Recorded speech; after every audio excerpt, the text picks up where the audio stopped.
Revolución Libertadora. Integrante del grupo: Matías González, Valentina Reyes, Mateo Fernández, Lisandro Gasiopo y Camila Albi. ¿Por qué se llamó Revolución Libertadora? En términos generales, Lonardi y Aramburu, los dos líderes militares que encabezaron el golpe de 1955, buscaban liberar a Argentina de la influencia peronista. Ambos consideraban que estaban liberando al país de algo dañino. Revolución Libertadora. Antecedentes. A partir de 1955, con el derrocamiento de Perón, se abrió un periodo inestable, presidido por la Revolución Libertadora o Fusiladora, como la llamaban los peronistas. Este periodo de nuestra historia fue analizado en términos de empate, porque cada uno de los actores tenía capacidad para bloquear los proyectos de sus adversarios, pero era incapaz de realizar lo suyo, dada la dificultad de ganar la elección sin el voto peronista y de mantenerse en el gobierno sin el apoyo del ejército, que a su vez proscribía al peronismo. Revolución Libertadora. El gobierno de Eduardo Lonardi se presentó como provisional. Estaba rodeado por grupos católicos y militares. El jefe de la revolución proclamó que no había vencedor ni vencido. El Consejo Ejecutivo de la CGT renunció y se formó un triunvirato por Andrés Framini, Luis Natalini y Dante Biel.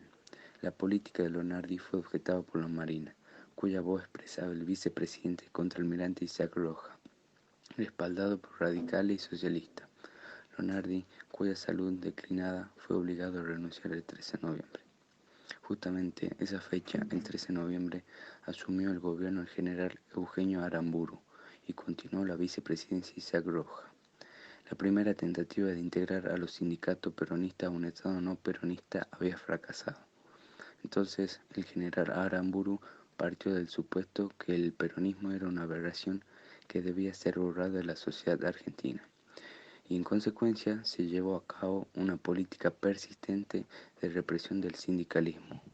Resistencia peronista. En 1956, Perón había recomendado la resistencia civil a sus partidarios y utilizó el término comando para designar a los partidos exiliados. Sirvió para actividades de oposición.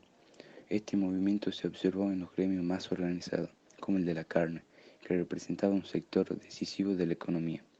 El sabotaje fue otro procedimiento usual en 1956, y la Dirección Nacional de Sanidad advirtió a la población que les cabía la prisión de por vida para quienes fueran encontrados culpables de sabotaje. El plan Prebisch y la oposición de los trabajadores. El gobierno solicitó el asesoramiento de Raúl Prebisch para la implementación de un plan económico.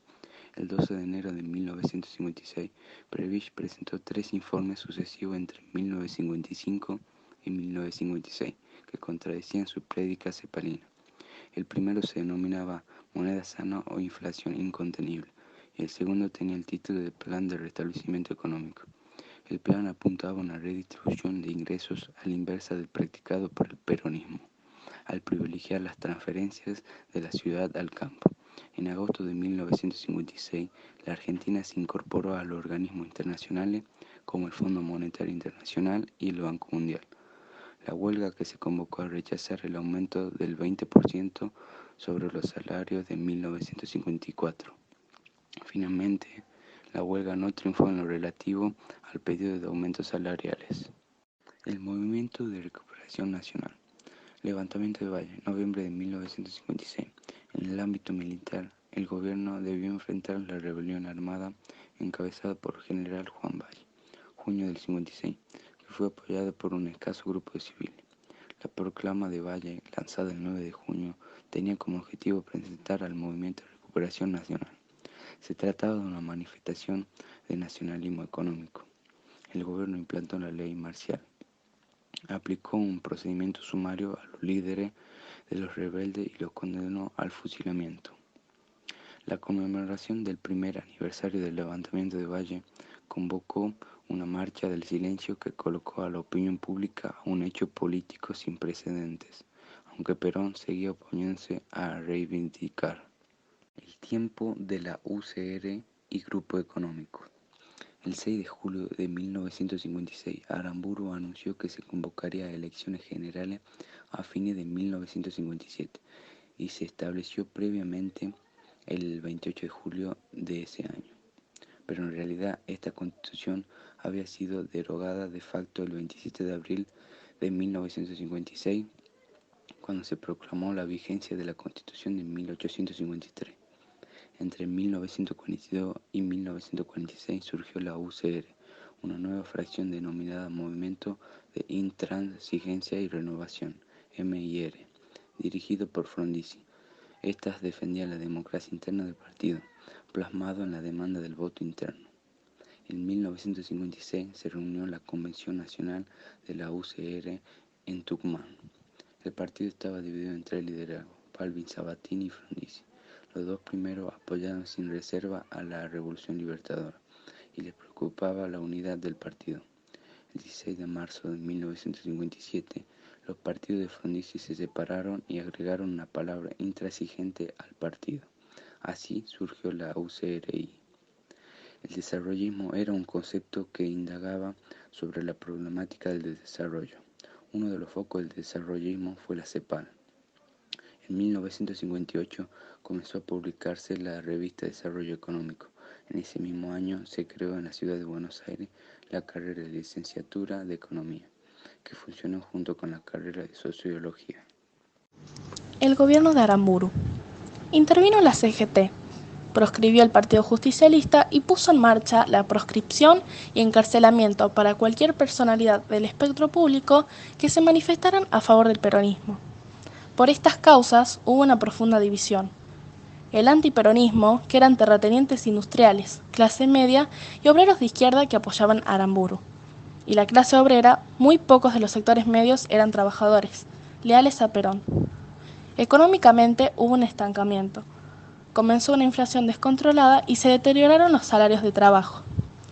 La proscripción del peronismo provocó la división del Partido Radical, la URC del Pueblo, liderado por Ricardo Balbín, posición antiperonista, y la UCR intransigente, liderado por Arturo Frondizi, favorable al diálogo de los sectores peronistas. El pacto Perón y Frondizi. El peronismo declaraba que los partidos neoperonistas debían declarar sus candidaturas.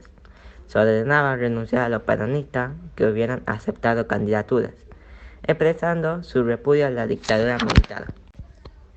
En caso de asumir, Frondizi se comprometía a realizar medidas de carácter económicos, anular las medidas, el gobierno provisional con propósito de persecución política, restitución de los bienes a sus legítimos dueños, devolución de los bienes de la Fundación Eva Perón, normalización de los sindicatos y de la CGT, en un plazo de 120 días, reconocimiento de la personería del Partido Peronista, reemplazo de los jueces de la Suprema Corte de Justicia, se convocará a una convención constituyente para la reforma total de la Constitución.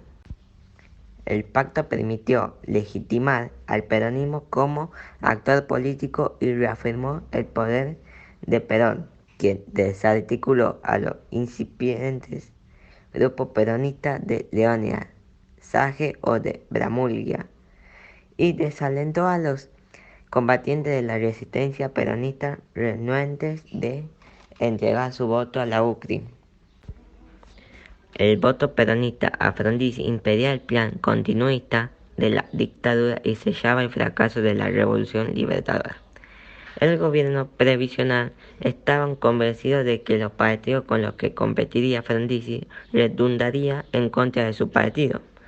Para Frondizi, la estrategia resultó ser correcta porque se aseguró un triunfo respaldado por una amplia base de votos. La UCRI obtuvo el 44,90% de los votos. Había ganado en todas las provincias, lo que le daba la totalidad de las gobernaciones provinciales, la mayoría de la legislatura en el Congreso.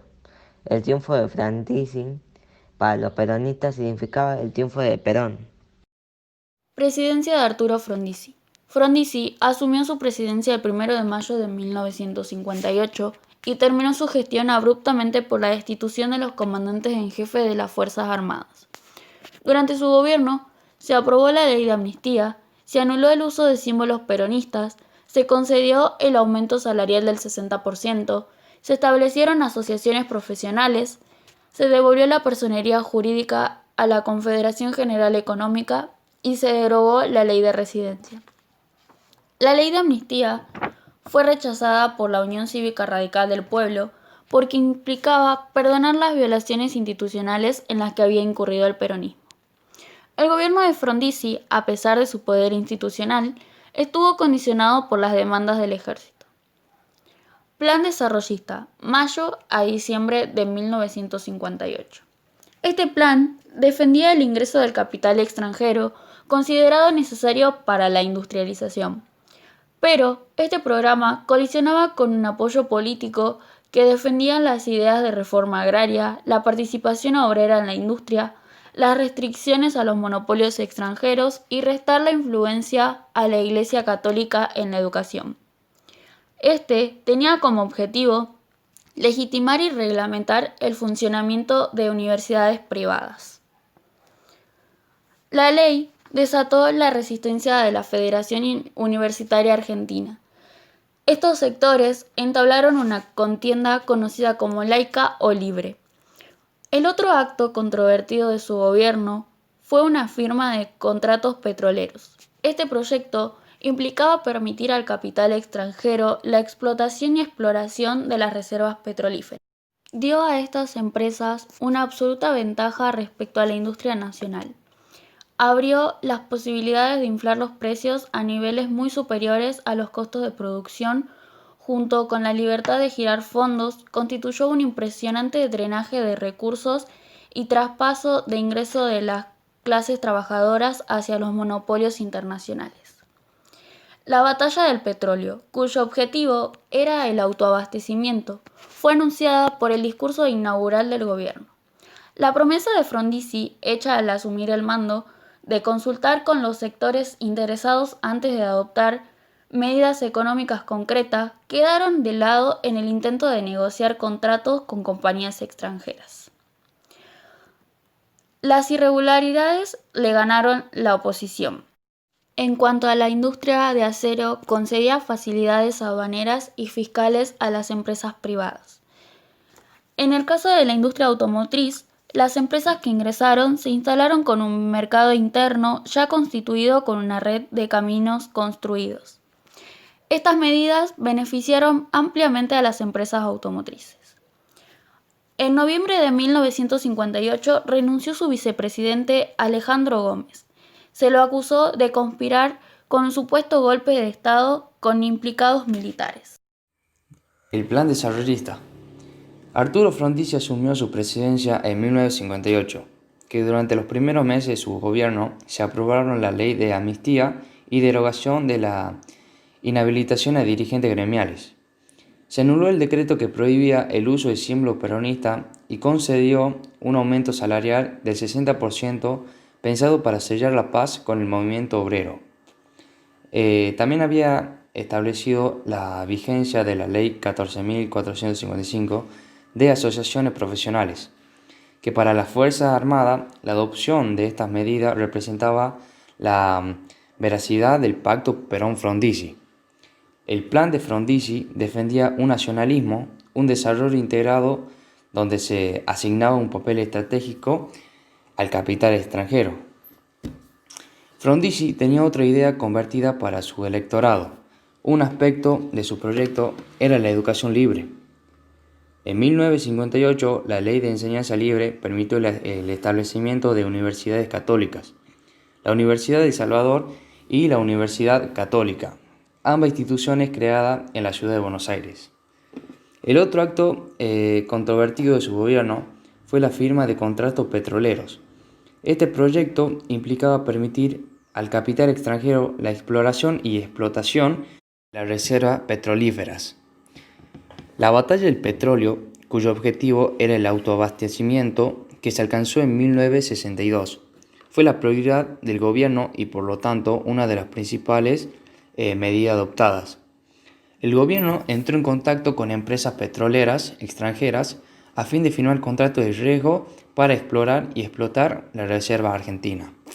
En noviembre de 1958, renunció su vicepresidente Alejandro Gómez, que a fines de ese año la presión sobre la balanza de pagos ya se hacía sentir y el gobierno argentino solicitó a través de una carta de intención de los primeros días de diciembre un préstamo al Fondo Monetario Internacional para aplicar un plan de estabilización, que con esta política se iniciaba una nueva etapa de la accidentada presidencia de Frondizi.